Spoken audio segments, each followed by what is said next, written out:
I know I'm really behind the times here. The Reface keyboard series was released a full decade ago, in the summer of 2015. But Yamaha is still making them today in 2025, so better late than never, right? I first learned about the Yamaha Reface CP, the electric piano in the Reface lineup, in late 2018 when I was watching a Nari Soul video. She had this tiny little keyboard, and she was making music while sitting in a crowded food court. I was blown away by how much it sounded like a real Rhodes electric piano, so I started researching the whole Reface lineup, and I decided I wanted both the CP and the CS, at least to start. Eventually, I also bought the YC in late 2019, and finally completed the set with the DX in mid-2023. Of course, like everything, they all cost more now than they did when I bought them, but they're still pretty affordable, versatile, portable, and easy to use. But are they all equally all of those things? I want to take a closer look at each of them and rank them according to how useful they've been to me. What is Reface? Each of the 4 Reface keyboards has a distinctive visual style, inspired by the type of keyboard it emulates, but they all share a few things in common. They have the same diminutive dimensions, about 21 inches wide, 7 inches deep, and 2.5 inches high, and they each weigh about 4 pounds. They all have the same 37-key mini keyboard, with an octave slider to extend the range to a full 7 octaves. They all have a headphone jack, stereo output via separate left and right 1/4-inch jacks, small built-in stereo speakers, and can be powered by either an AC adapter or 6 AA batteries, so they're completely portable. They also all have a standard MIDI interface, which honestly I've never used, but it allows you to control them via an external full-sized keyboard if you want. But the similarities end there. Each Reface keyboard has a unique set of sounds and a distinctive control interface. Let's take a quick look at the full lineup. Each instrument has a 2-letter designation that's a hint to its purpose and a nod to Yamaha's keyboard past. First, there's the CP. It emulates a set of vintage electric pianos. Each is identified by a coded label, RD1, RD2, WR, CLV, CP. It's not too hard to figure out that they're modeling a Rhodes Mark I and Mark II, a Wurlitzer, a Hohner clavinet, and of course, its namesake, the Yamaha CP80. There's also a toy piano, but why? The CP has a black case with a silver control panel above the keys that looks like a cross between a Rhodes and a Whirly, and that provides access to common effects used on these instruments like wah, distortion, phaser, and chorus. Next, the CS. It's an analog modeling synthesizer, inspired by the Yamaha CS80. I've never played a CS80, but I did an avant-garde recording project back in 1995 using its little sibling, the CS40M. The CS emulates 5 different types of tone generators and has controls for LFO, envelope and amplitude filters, resonance, portamento, and effects like chorus, flanger, and delay. The CS comes in a white case and has a vaguely 70s aesthetic. Then we have the YC. It's a combo organ that emulates the sounds of a Hammond B3, a Vox Continental, Farfisa, Ace Tone, and a Yamaha YC45D. It has sliders that work like the drawbars on a real organ, along with percussion, distortion, reverb, chorus, vibrato, and a Leslie rotary speaker emulator. The YC is in a vibrant red case with brightly colored toggle switches that evoke a late 60s or early 70s organ. Finally, there's the DX. It's an FM synthesizer in the vein of Yamaha's legendary or notorious DX7. It has a large number of preset sound patches and also includes a small display screen with capacitive touch controls to let you customize your own patches. The DX is in a black case with an extremely 80s aesthetic, true to its inspiration. Okay, now that we know what we're dealing with, let's talk about what I think about each one. If you've seen any of my other recent videos, you may know that I've come up with a 100-point rating system for reviewing electric basses. 10 criteria, up to 10 points each. That doesn't quite work with this kind of instrument. An electronic keyboard in a fabricated case is not going to have the same kinds of quality control concerns as a guitar. But I have come up with a 50-point, 5 criteria rating system for these instruments, and I've used it to rank them here. The criteria are hardware design, aka how it looks. Interface design, aka how it works. Ease of use, aka can I get a decent sound out of it? Sonic versatility, aka can I get a lot of decent sounds out of it? And joy, aka is it fun? Hold on, Before I get into the specifics, I need to talk about one more thing. Mini keys. You can't really assess the usability of a keyboard like this without acknowledging the fact that it has mini keys. If you're used to full-size keys, this is going to feel like a toy. If you have especially big hands, you might find a keyboard with mini keys virtually unplayable. As it happens, I have smallish hands, and while I do own an M-Audio MIDI keyboard that has full-size keys, I rarely play a real piano or other pro-grade keyboard with full-sized keys. My first keyboard was a Casio MT100 that my parents got me for Christmas in 1985. It had mini keys. I've been recording my own music with MIDI keyboards and software instruments, first in GarageBand and later in Logic, since 2006, almost entirely using mini keys. In other words, I'm not only used to mini keys, I'm more comfortable with them than with full-size keys. So keep that in mind as I talk about the playability of these instruments. Mini keys are definitely a polarizing feature, but they're essential to the small size and portability of these instruments. Okay, let's get to the rankings. Number 4, Yamaha Reface DX FM Synth.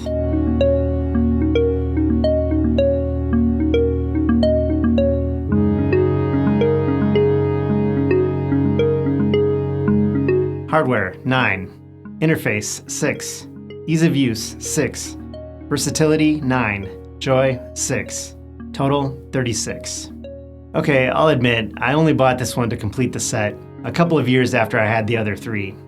I've never liked the plastic sound of the DX7, especially its hideous so-called electric piano sound that was everywhere in the 80s. It's an insult to the legacy of great instruments like the Rhodes and Wurlitzer to call that an electric piano. But that's only one of countless, wildly varied sounds an FM synthesizer is capable of producing. The only problem is, FM synthesis always has a kind of weird plastic sound. The only way it sounds good to me is for pads that are run through filters and effects to produce a hazy wash of sound, blurring out the distinctive crunchy edges of the waveforms. Fortunately, the DX has some built-in effects, but unfortunately, I also have a problem with the interfaces on these kinds of instruments. Even though I've made my living since the 90s working with computers, I'm terrible at navigating more limited interfaces. I've always despised having to interact with photocopiers and fax machines. I can get around in a DAW like Logic with ease, but it took me forever to figure out how to navigate the menus on my Tascam portable recorder. Part of the problem is I don't have a lot of imagination about what an instrument like this might be capable of doing. I need the options all laid out in front of me. I can't keep a mental map in place as I navigate the labyrinth of menus on a tiny screen. As such, I've never really taken full advantage of what this instrument can do in terms of customizing the patches. I just find it completely overwhelming, and given my general disdain for FM synth sounds anyway, it just doesn't feel worth it. That said, I've used some of the built-in patches to great effect on a few of my recordings, so I don't feel like owning this instrument has been a complete waste. But for me at least, it's by far the least useful and least usable instrument in the Reface lineup, and it definitely brings me the least joy. I've given it a 36 out of 50, putting it 4th on my list.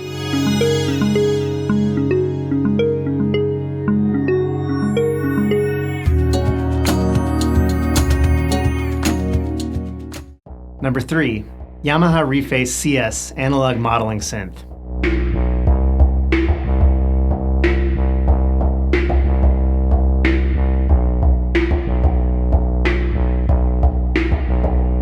Hardware, 9.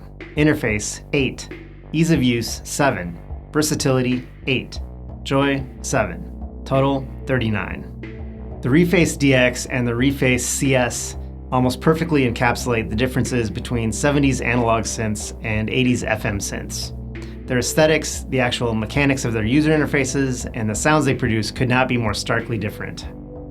The DX stores precise parameters for each patch, which are accessed and modified via a somewhat inscrutable video screen interface. The CS, by contrast, is marked by an array of sliders and switches, allowing you to dial in an almost infinite range of sounds via an entirely hardware-based interface. No screen, no labyrinthine menus. And just like a true 70s analog synth, it doesn't let you save your work. Now, that's not technically true. Yamaha makes, or at least used to make, an app for your phone that you could use to connect with the CS and all of the Reface keyboards really, and save your settings. I was never able to get it to work, but honestly I didn't try that hard. That's not how I want to interact with these keyboards. As for the direct interface of the CS, I find it intuitive and easy to use, but just like with a true 70s analog synth, it's way easier to produce a hideous noise than a pleasing sound. Tinker with it for a while though, and you learn how to quickly home in on the kinds of sounds you want it to make.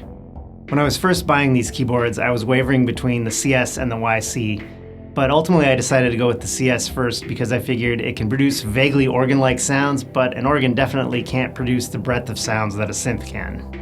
I've ended up using this keyboard on a number of my recordings, including a song called Rhymes and Missing Meters that I wrote and recorded with my band 32nd Street Jazz for our debut album back in 2019.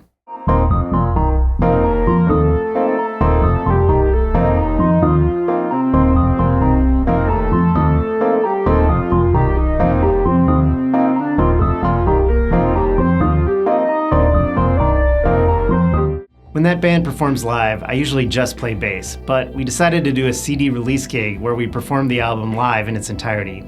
That meant hauling the CS on stage for Rhymes and Missing Meters. It also meant remembering the settings so I could recreate the sound I had used on the album.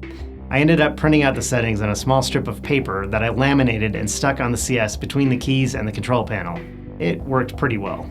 Overall, I find I don't have quite as much use for the CS as I originally had hoped, but it is definitely a lot of fun to mess around with. I gave it a 39 out of 50, good enough for third place on this list.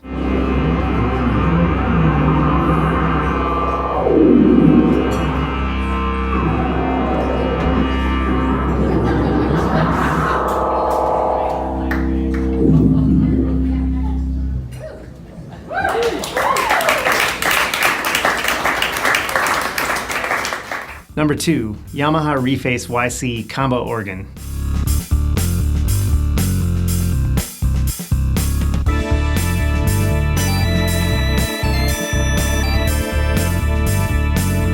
Hardware, 10. Interface, 10. Ease of use, 9. Versatility, 7. Joy, 9. Total, 45. I discovered progressive rock when I was in high school. As it happens, that was in 1989, so I spent those years severely out of step with the heavy metal hairband scene that many of my classmates were into. Instead of screaming electric guitars with fluorescent paint jobs and angular headstocks, I was into the greasy sound of a Hammond organ pumped through a rotating Leslie speaker. That's the vibe the Reface YC captures. In addition to the classic Hammond sound, you get a few other vintage organs from the 60s and 70s. My favorites are the Vox Continental, probably most famously played by Ray Manzarek of The Doors, and the Farfisa, a cheesy-sounding Italian organ that was used extensively by experimental European bands like Can. The Farfisa is especially close to my heart because back in college, a friend and I recorded a series of free improvisation albums, and while I was playing my Fender jazz bass or my alto saxophone, my friend was usually playing his Farfisa mini compact organ. The Reface YC does an amazing job of capturing the distinctive tones of those various organs. I really like the fact that it has sliders to match the drawbars on an organ, labeled in classic fashion with certain numbers of feet, representing the actual length of the pipes of a pipe organ. The drawbars really let you shape the sound, and unlike on the CS, every sound is good. The YC also includes switches for adjustable vibrato and chorus, plus percussion. Now, on an organ, percussion doesn't mean drums. It means an extra amount of attack applied to the beginning of each note. These are all typical features of a classic electric organ. But beyond those elements of a classic organ, the YC also includes some effects that would typically get applied via external pedals, reverb and distortion. Plus, it even emulates a Leslie speaker cabinet, that classic partner to a Hammond organ, with a pair of rotating horns and a large rotating drum. A lever on the top left of the YC lets you switch the speed of the rotation, just like on a real Leslie, to get that classic swell when the rotor speeds up. Not a lot of the music I make has a call for a classic organ sound like what the YC can produce, but when I need that kind of sound, I've got it right at my fingertips with the YC. It sounds great, is super easy to use, and is an absolute delight to play. I've given it a 45 out of 50, which puts it at second place on this list.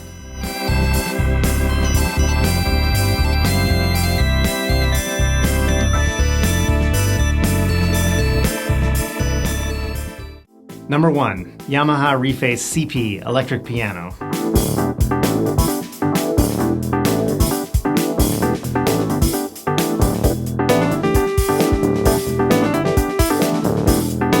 Hardware, 10. Interface, 10. Ease of use, 10. Versatility, 8. Joy, 10. Total, 48. Here's the instrument that started it all. Really, it started it all. One of the first musical instrument sounds I really remember noticing and thinking, wow, I really like that sound, was a Rhodes electric piano.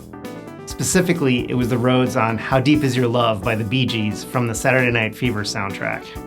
I don't think my mom ever even saw the movie, but like just about everyone else in 1978, she bought the soundtrack. And my parents actually let me mess around with the stereo in the basement, even though I was only 4.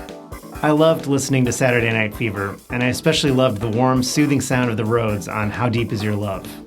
To this day, the Rhodes is still my favorite sound. There's nothing else like it. Well, except the Reface CP, which does a more than admirable job of recreating the nuances of a Rhodes in this tiny package. You get both the Rhodes Mark I and Mark II. I've always preferred the warm, dark tone of the Mark I. I find the Mark II to be cold and glassy sounding by comparison. And it doesn't help that the Mark II is what Yamaha was most likely trying to emulate with the DX7 electric piano. No thanks. Besides the Bee Gees, of course, the Rhodes sound is a staple from 70s jazz fusion. It was a key part of the sound of all of the keyboard greats of that era, like Herbie Hancock, Chick Corea, and Joe Zawinul. In addition to the Rhodes options, the CP includes a great-sounding Wurlitzer electric piano. The Wurlitzer used vibrating metal reeds to produce its tones versus the tines on a Rhodes. It's a slightly plunkier sound, and it lends itself well to the rhythmic approach used extensively by Roger Hodgson and Rick Davis of Supertramp. Anytime you hear those driving, steady eighth-note chords in a Supertramp song, that's a Wurlitzer. My friend who owned the Farfisa back in college also had a Whirly, which was a staple of our free jams. So of course, I also have a special fondness for this sound. Beyond these vintage electric piano sounds, the CP also includes a clavinet, the famous foundation for funky grooves in the 70s. Again, something Herbie Hancock used extensively, but you may know it best from the main riff of Stevie Wonder's classic hit, Superstition. The clavinet was basically an electric harpsichord. It's another great sound that I've used a lot on this keyboard. And we can't forget the CP's namesake, the Yamaha CP80. As opposed to the Rhodes and Wurlitzer, the CP80 was actually, in essence, a compact grand piano, with real strings being struck by hammers, just like an acoustic piano, and pickups. The CP80 only had 1 string per note though, as opposed to the 3 typical on an acoustic piano. So while it does sound like a real piano, it's a bit thin sounding. Rock keyboardists would typically beef up the sound by running the CP80's output through a chorus or flanger. The CP80 was on a ton of music in the late 70s and early 80s, up until digital pianos made the idea of lugging a beast like this on tour a thing of the past. It was an essential element of the sound of several hits by Hall & Oates and Genesis. But I skipped one sound, the toy piano. Honestly, why does this exist? Is it a joke? Maybe. I can only think of 2 instances of toy piano being prominently used in recordings from the 70s. The intro melody from Seals and Crofts' Summer Breeze, and the opening section of Lark's Tongues in Aspic Part 1 by King Crimson. The Reface CP also has a famous Easter egg, but I'm not sure if it was intentional or if it's just a consequence of Yamaha's MIDI keyboards having a default patch that CP owners stumbled upon a way to trigger. If you turn off the Reface CP and turn the instrument selector dial halfway between 2 settings, then power on, you get a generic sounding acoustic piano.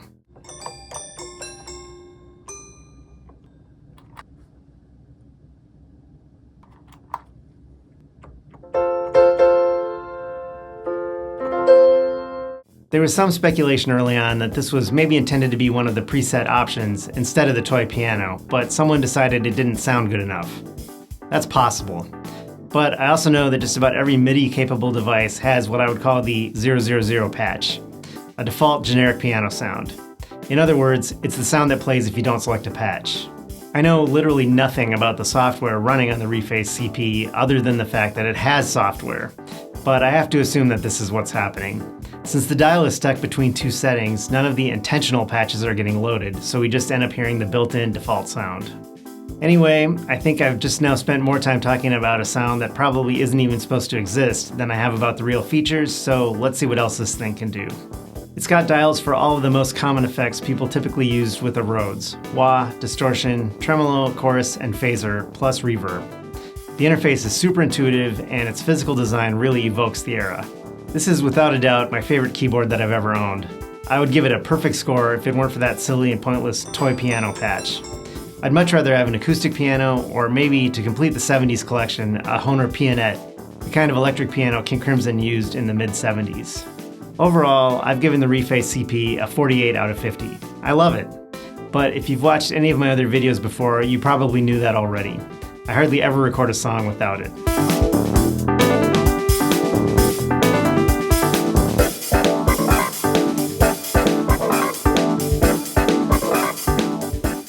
Final thoughts.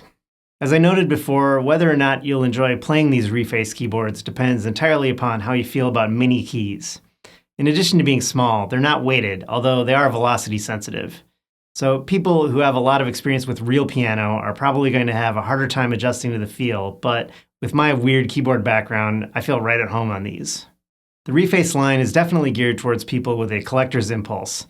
Individually, the keyboards are relatively cheap, but to buy all four in 2025, you're going to drop $2,000. Even at the pre-tariff prices I paid for them a few years ago, the total was almost $1,400. For that money, you can buy a fairly decent modern keyboard with full-size keys and way more built-in sounds than all of the Reface keyboards put together. But I find the workstation-type interfaces of modern keyboards inscrutable. Even if I manage to figure them out, most of them are definitely not fun to interact with. The Reface lineup is all about reconnecting with the vibe of vintage keyboards in a super compact, lightweight, portable package. Maybe comparing these to a modern Korg is the wrong way to think about it. I prefer to think about Rick Wakeman or Tony Banks or Herbie Hancock on stage in the 1970s, barricaded behind a wall of giant keyboards, each weighing hundreds of pounds. Shrink a half dozen of each of those keyboards down into a single package you can tuck under your arm and take with you anywhere, with the same kind of tactile interface of dials and switches. The Reface keyboards may not be professional grade, but they're certainly a lot more fun, and they sound fantastic. So that wraps up my ranking of the 4 Yamaha Reface keyboards. If you enjoy what I do here, please hit like and subscribe, and check out the description below for other ways to support the channel. Thanks for watching.